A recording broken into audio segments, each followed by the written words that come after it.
안녕하세요. 자, 보면은 제가 이제 오늘 오후에는 이제 방송을 못 할 것 같아서 이제 하나 준비했습니다. 최근에 이제 이슈가 되던 게 뭐냐면, 지금 말씀드리려고 하는 것은 뭐냐면, 우리 이제 코인이라고 하잖아요. 코인. 이 코인에 대해서 최근에 사실은 이게 거의 10년 가까이 역사가 됐더라고요. 그러나 이제 우리 일반인들한테 알려진 것은 이제 한 몇 년 됐죠? 한 3, 4년 된 것 같아. 저도 한 3, 4년 전에 알았으니까요. 물론 열심이라고 표현해야 되나? 그거를 미리 알고 있는 분들은 한 10년 전부터 투자하신 분도 있고 그런 것 같아요. 근데 이제 제 방송에 한 2년 전인가 3년 전 방송에서 했던 게가 뭐냐면, 일단은 가장 전제가 되는 게 뭐냐면, 이 코인에 대해서 우리가 이제 주식시장 같은 경우는, 그죠? 주식시장 같은 경우에는 금감위가 있잖아요. 금감위, 뭐 증권감독위원회, 뭐 이런 그렇죠. 증권감독위원회, 뭐 이런 애들이 많이 있어요. 그 다음에 뭐 검찰, 뭐 이제 공정거래위원회, 뭐 이런 애들이 이 주식시장을 감시합니다. 그렇게 해도 몰래 다 작전을 하잖아요. 작전. 예를 들면은 이번에 같은 코로나 때도 보면은 우리나라는 백신도 없고 치료제도 없는데 혼자서 뭐 치료제가 거의 다 개발된 것처럼 막 기사를 낸단 말이죠. 그러면 어떻게 돼요? 주가가 뛰는 거예요. 그 다음에 이제 여기에서 이제 정치인들이 K 방역이니 어쩌니 이를 막 말하면서 뭐를 말하고 뭐 주사기를 어쨌네, 마스크를 어쨌네, 막 이래 버리면 또 그 관련된 주가가 뛰는 거예요. 그러니까 이런 게 어찌 보면 이제 주가 조작성인 어떤 붐을 일으키는 방식이거든요. 근데 이제 이런 것들이 이제 있어요. 예를 들면은 신문에다가 친한 기자한테 기사 좀 써달라 그러죠. 기사 좀 써달라 그러고, 방송 쪽에다가 연예인들 나오는 방송 쪽에서 또 관련된 어떤 거를 프로그램에 제작 투자를 합니다. 그죠? 프로그램에 이제 돈을 투자해서 만들죠. 영화나 예능 프로. 그 다음에 이제 예능 프로를 만들죠. 예능 프로. 그 다음에 이제 경제신문 기사에 한국경제나 매일경제 이런 경제 TV 이런 데서 어떤 패널이 이제 얘기를 자꾸 꺼냅니다. 그러면은 이제 주가가 올라가요. 이런 방식들을 많이 쓰죠. 얼마 전에 우리가 지금 보면은 세종시 같은 경우도 작년에 이해찬 대표가 세종시 그랬죠. 그렇죠. 그러면서 이쪽이 많이 뛰었죠. 세종시가 뭐 작년에 뭐 40몇 %씩 급등해 버렸다 이게. 자, 이런 것들이 사실 어찌 보면 작전에 해당하는 거죠. 영화 작전이란 것도 있었는데, 이런 작전들이 이렇게 불법이죠. 이게 불법이라는 선이 있다면, 이쪽은 합법이고 이가 불법이면 요 경계선에서 자꾸 어떤 얘기들을 하면서 작전을 하는 겁니다. 그런데 이 주식시장 같은 경우는 이런 업체라고 표현해야 되나? 국가기관들이라고 표현해야 되나? 요즘에는 통 이 국가기관들이 제 역할을 못하니까 얘네들이 막아요. 그래도 주가 조작이 흔히들 발생합니다. 그죠? 이런 거 한두 번 아닌 거 여러분들 다 아실 거예요. 기사 한번 찾아보세요. 기사에서 네이버 뉴스 이런 데에서 주가 조작 이렇게 치면은 많이 나와요. 작년에도 몇 건 있었고 재작년에도 있었고 많이 있습니다. 가장 최근에 기억나는 게 현대자동차 같은데, 현대자동차에서 갑자기 애플이 자동차를 만드는 데 있어서 애플하고 제휴가 현대자동차가 애플이 현대자동차를 통해서 전기차를 만든다 라는 게 갑자기 단독 기사로 뜨더라고요. 제가 갑자기 점심때 있었나? 그랬는데 내가 그 기사 보고 이건 뭐 보자마자 헛소리라고 했어요. 왜냐면 애플 같은 회사가 현대차한테 이런 걸 줄 리가 없거든요. 없지. 보자마자 헛소리라고 했는데 그날 오후에 급등장이 있었어요. 급등. 그리고는 이게 3일인가 갔어. 그랬는데 애플에서 침묵을 계속 지키는 거죠. 그래서 이게 가짠가 하다가 애플이 아니다라고 발표해요. 그러니까 주가가 곤두박질 치는데, 상승했다가 곤두박질 칠 때, 이때 누가 개입을 했냐? 이때 현대차의 그 중진들이라고 했나? 그때 뭐 임원들이라 그랬나? 그래서 기사 찾아보세요. 주식을 대거 팔았습니다. 주식을 대거 판매했어요. 팔아버린 거지. 그러니까 이때 이제 막 그 난리가 났었죠. 이게 지금 뭐 하는 거냐? 이게 주가 조작이냐 뭐냐 막 그랬어요. 근데 저는 누가 봐도 이런 거는 그냥 손 안 대고 코 푸는 거죠. 이 주식이라는 것이 이렇게 조작하기가 쉽습니다. 아무리 뭐 날고 기어도 안 돼. 미국 같이 우리나라가 뭐 정밀하게 주가 조작 세력을 잡아낸다든가 이렇게 할 능력이 안 돼요. 예. 그런데 코인은 어떻겠습니까? 자, 코인은 어떻겠습니까? 그러면 당연히 조작이 판을 치겠죠. 아까 그 보니까 미국은 그 코인이 59개인가 되고요. 정보 틀릴 수 있습니다. 제가 기억에 의존하는 거예요. 일본이 29개. 일본, 미국. 한국은 590개인가 580개인가 되다. 590개인가? 이렇게 되는가 한국이 만든 게. 우리가 흔히 말하는 김치코인이라고 말해지는 것들이죠. 지금 이거 어때서요? 이해됩니까? 한국은 59개, 29개, 590개. 이게 말이 됩니까? 그래서 우리가 흔히 말하는 개나 소나 주식을 만들고 코인을 만들죠. 그리고 사기를 친다 이게. 그럼 이런 걸 감시하라고 있는 게 검찰이고 경찰인 거죠. 아니 감시해야 될 거 아니에요. 나라가 지금 엉망이 돼가는데 국가가 개입할 일이죠. 근데 정치인들 중에서는 표기 바빠서 정신 관심 없죠. 여기 이런 거 얘기하는 거 들은 사람 있으면 손 들어보세요. 없어요. 그러면 경찰이 잡든가 검찰이 잡아야 되는데 또는 금감위 이런 애 증권감독 이런 애들이 잡아야 되는데 이 코인에 대해서 뭐 관련된 법이 없으니까 국가기관 중에서는 경찰하고 검찰 쪽에서 잡을 수밖에 없어요. 맞죠?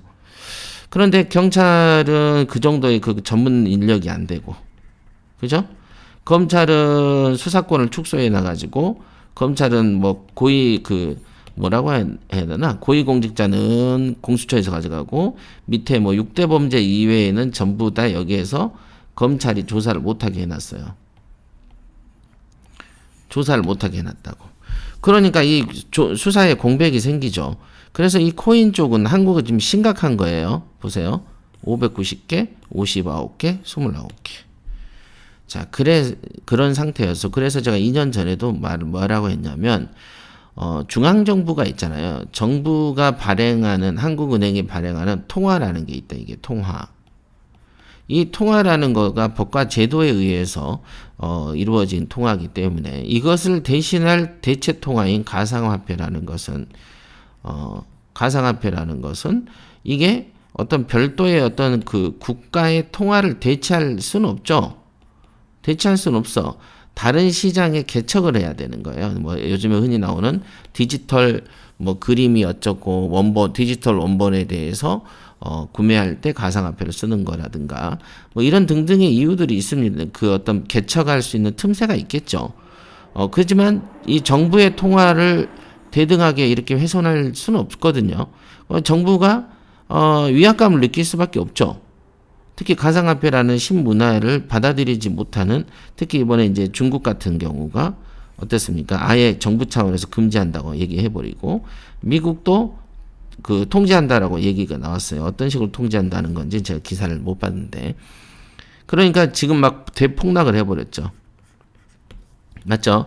자, 요런 폭락들이 있었어요. 근데 이거를 6년도 더 됐구나. 5, 6년 전에 소금쟁이 하던 분의 아들이 코인을 해본다라고 하더라고요. 그래서 그때도 내가 그거 뭐 좋을 거 아니고 그 정성을 경매에다 투자하세요. 이렇게 얘기했어요. 그랬는데 아시잖아요. 뭐 얼마 벌었다, 뭐 몇 배 치기 했다. 그런데 이제 그 최근에 있는 그 고란TV라는 유튜브 채널에 이 여자가 이제 뭐 경제 관련해서 뭐 얘기를 하나 봐요. 근데 이분이 한 3억을 가지고 39억, 40억까지 벌었다가 하루 만에 4억이 돼버렸대요. 원전이 털려버렸대요. 그런 거다. 이게 자, 이런 거를 이렇게 급나가는 장세를 맞이하기 전까지는 여러분들이 어떠셨냐면은 이 코인 쪽으로도 어떤 돈이 좀 되지 않을까라는 생각과 기대를 많이 했었죠. 그때마다 제가 연초에도 했고 작년 말에도 했고 항상 우리는 경매만 한 길을 가야 된다.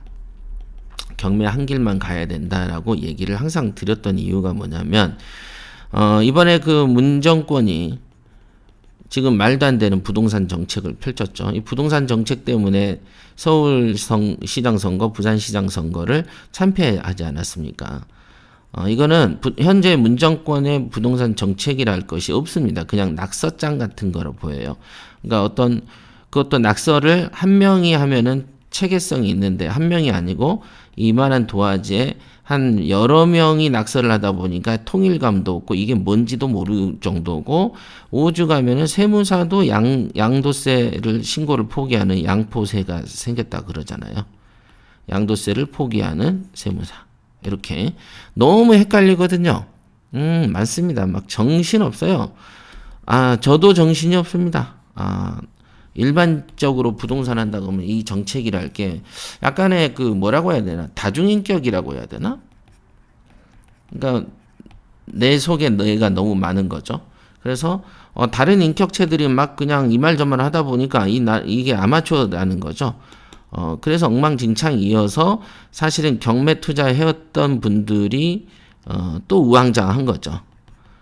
자, 경매 투자라는 국가가 만든 시장이기 때문에 이게 가장 부동산의 도매 시장이기 때문에 가장 안전하다라고 항상 말씀을 드렸잖아요.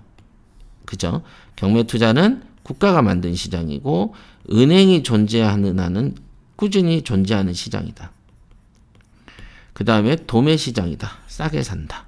근데 물론 싸게 사는 시장에 와가지고 최근에 물건을 분석해 드렸다시피 비싸게 사버리는 거는 말릴 수가 없는 거죠. 경매는 싸게 사는 시장이고 싸게 살 수 없다면 안 사는 게 맞다. 이게 경매의 순수성이다.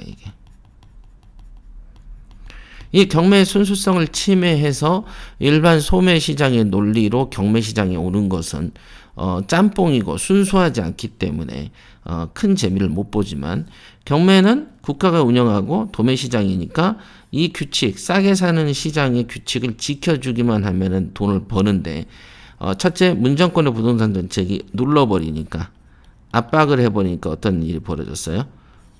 대탈출이 이루어졌죠. 부동산 투자 안 할 거야. 투자 안 해. 요런 식으로 대탈출이 있었죠. 이건 뭐냐, 멘탈이 좀 약한 애들. 아이패드가 좀 굿노트의 문제 같기도 해요. 다른 데 펜슬에서는 잘 되는데. 자, 투자 안 해 하면서 멘탈의 붕괴 현상이 있었죠. 그럼 이 사람들이 어디로 갔냐면은 주식하고 코인 쪽으로 빠졌단 말이에요. 왜냐하면 부동산으로 사실 반맛 떨어지고 열받게 만들어 버리잖아요. 얘네가. 그죠? 그 다음에 집값을 집값 올랐죠. 집값 올랐죠. 폭등. 대출 억제.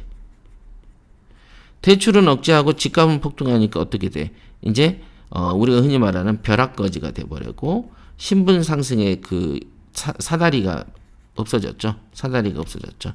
그러니까 애증가난 30대, 40대들도 이제 연봉이 1억이든 2억 돼도 연봉 2억이어도요. 서울에서 지금 못 삽니다. 근데 아시겠지만 연봉 1억은 대한민국에서 1% 정도 된단 말이죠. 그러니까 그런 사람들조차도 이제 강남이니 서촌이 서울 안에서 집을 사기가 못합니다. 왜냐면은 대출을 안 해줘 버리거든요. 그러니까 대출 억제됐죠. 집값 폭등했지. 그러니까 사다리가 발로 차졌지.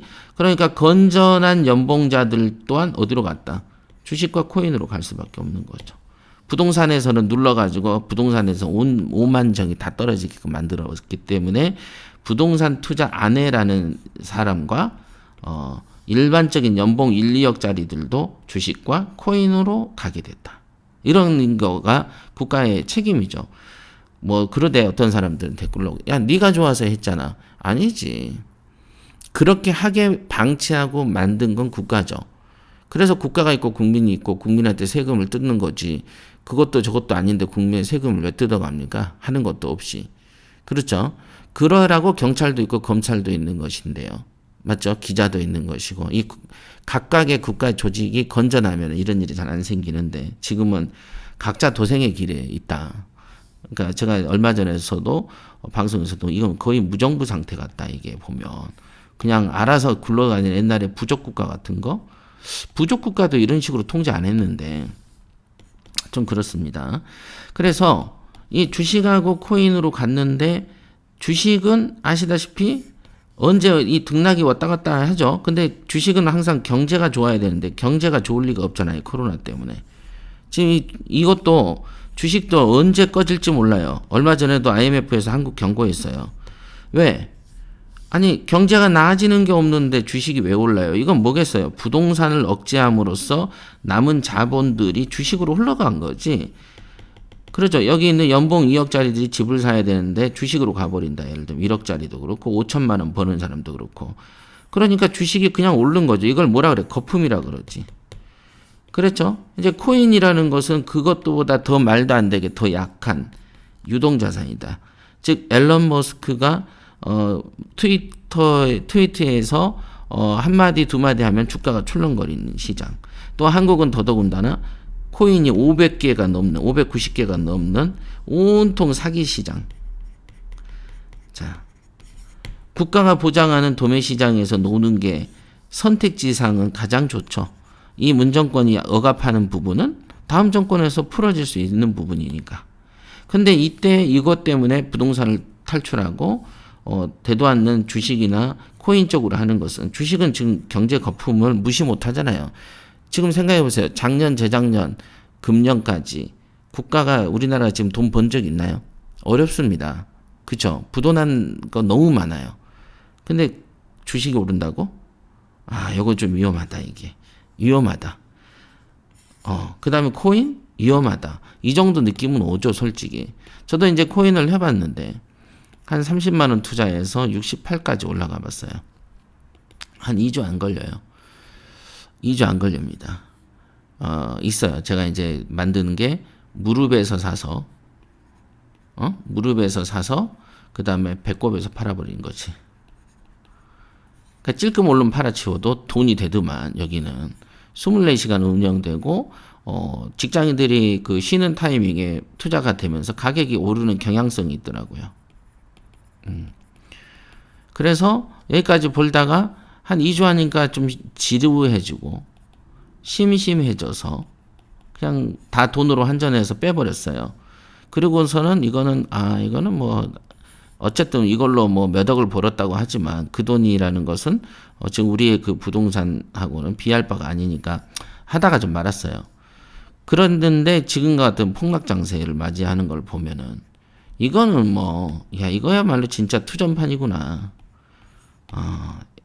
이게 이제 진득하게 해야 될 일은 아니구나라는 걸 알게 됐어요. 이제 코인이라는 것은 그런 겁니다.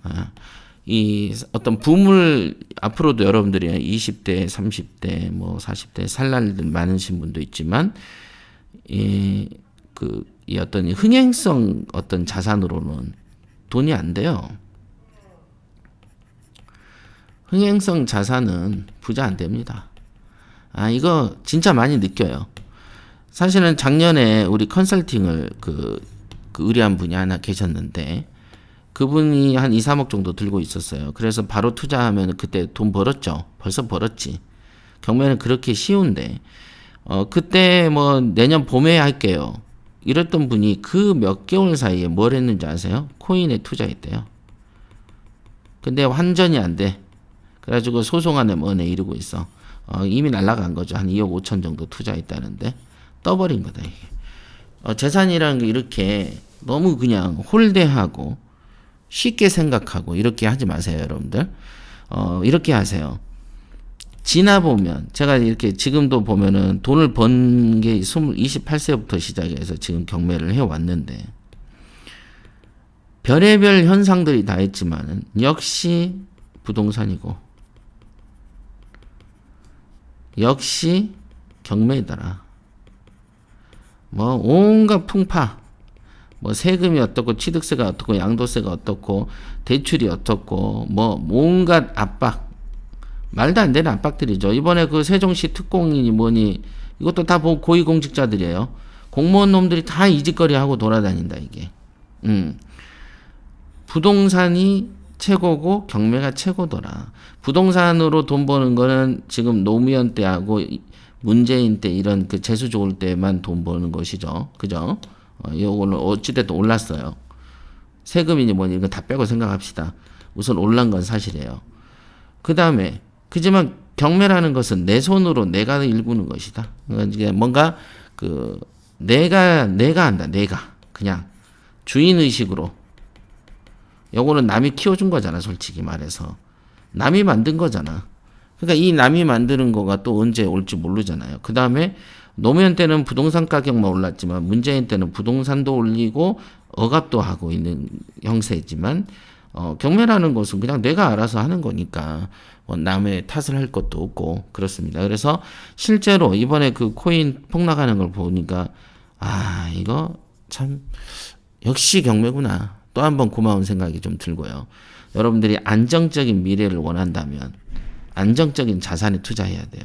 그죠? 미래가 안정적이길 원하면은 안정적 자산에 투자하셔야 돼. 근데 그 자산에 투자할 때 옆에서 몇 억 벌었다 그러면은 정신이 미쳐버릴 것 같죠. 그죠? 그래도 이런 폭락 장세를 기억하라고. 이거 기억력이 없다 보니까 조금 또 지나면은 또 누가 뭐해서 벌었다 그러면 또 그쪽으로 또 귀가 간단 말이죠. 기억력이 중요하다. 강력한 기억력. 명심하십시오. 강력한 기억력. 안정적 미래를 원하면 안정적 자산을 투자하라. 이 방송은 적어도 한 3번 이상 들어보세요. 알겠습니다. 여기까지 하겠습니다.